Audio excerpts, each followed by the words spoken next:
image are prohibited by God. Tanan bang larawan gidili sa Dios.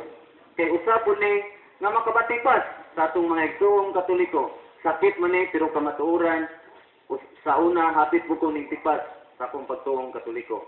Sumo ni atong tukion karon. Tanan bang larawan gidili? Unay pangutana, kay siyempre ang Santa Iglesia Katolika napuno sa larawan. Sa gingon ko na, unsaon man nato pagingon nga kining larawan sa Santa Iglesia Katolika nga napuno diha sa atong simbahan, gitugot sa Dios kung wala ka nasayod. Siguro, kining mga larawan na, kung di kita masayod nini, mahimo ra ni siyang usa ka trapo, ipadasli na nato sa diyang mutuo na ta sa mga pagtulunan nga dili po datuwa. Angay na tinginugtukan, wala ko nang iyon mga igsoon nga mga antas lain. Pero kamatuoran maingon din sila. Ngano man mo, nga daghan mo kayo maglarawan sa inyong simbahan, nga naamang kuno'y mabasa, nga gidili ang pagkulit sa larawan. Unya naman ko diya, tanang larawan, bisan unsang larawan. So diya lang sa terminong bisan unsa, apuridas na tanan.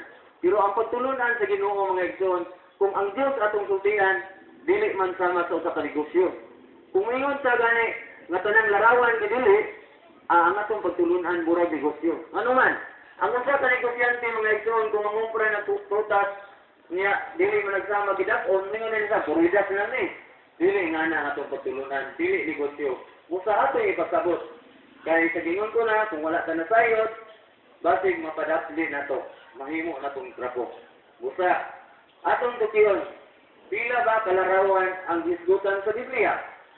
Muna, ang akong pangutan na ganina, question mark, tanan bang larawan gidili? So, kung dunay gidili, siyempre duna po'y gitugot. Sama sa balaod, nganong gidili, nga mangingi ka bisan unsa, kay dunay rason, kay basig malimawang anso. So, diya po, ato lang ng usa ka pananglitan, analogy. Sama po, kung duna po na gidili, dunay gitugot. Ato nang utingkayon karon ang gidili nga larawan o gitugot nga larawan. Diya sa Eksodo, atong gamiton.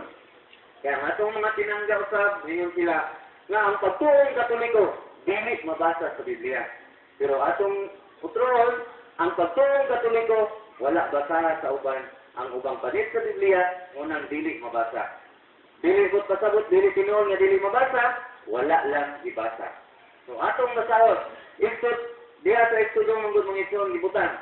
Eksodo kapitulo 20 bersikulo 1 ngadto sa 5, ingon diha, ayaw kamo pagbuhat bisan unsang larawan dito ibabaw sa langit, dire ibabaw sa yuta, ilalom sa yuta, ibabaw sa tubig ug ilalom sa tubig.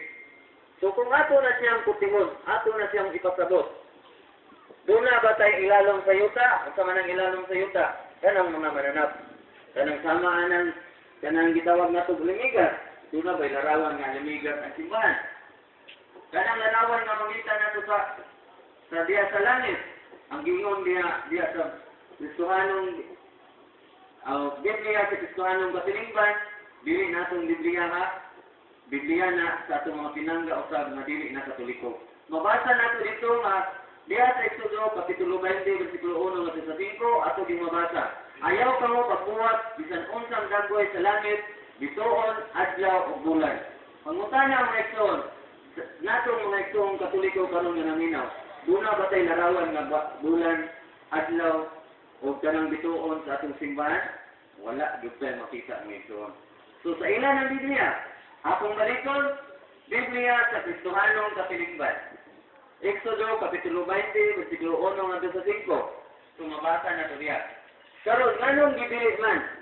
Ayaw kamo pagbuhat atong balikon ang Eksodo kapitulo 20 bersikulo 1 ngadto sa 5. Ayaw kamo pagbuhat bisan unsang larawan nga inyong Diyos-Diyoson.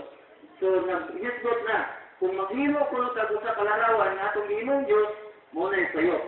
Pero wala gyud kay no official teaching of the Church, the Mother Church, the Roman Catholic Church, nga init worship as God.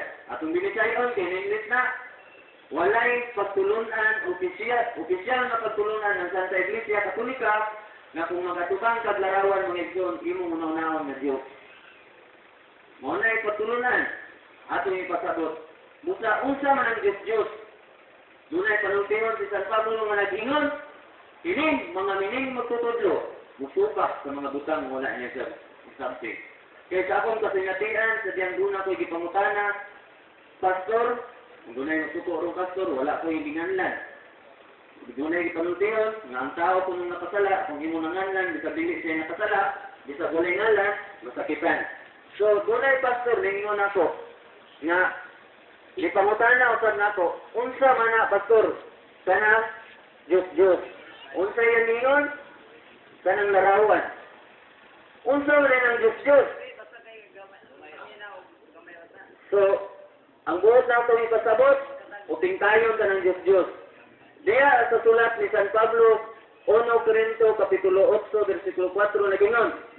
Akong balikos, unang sulat ni San Pablo sa Corinto, Kapitulo 8, versikulo 4, na ganoon. Ang Diyos nagrepresentar og mga butang dili tinuod. Punto por punto. Kay gingon man ni San Pablo, nagrepresentar og mga butang dili tinuod. Unang gimuan nga ribulto o larawan sa Santa Iglesia Katolika, si San Pablo.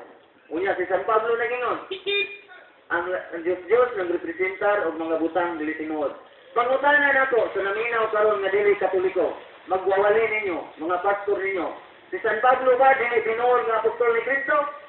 Siguro moingon ka, ikaw na'y manupag kung dili ka moingon nga siya apostol.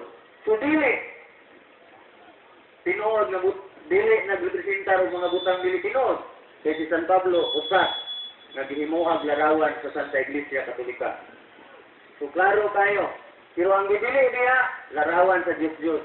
Kay kung basahon ta na diyang word Diyos, ang letra o kulong nga Diyos nagsugod sa small letter. Kung mag-sulat ang nagsuon, ang duha ka klase, doon na gitawag og common noun o proper noun.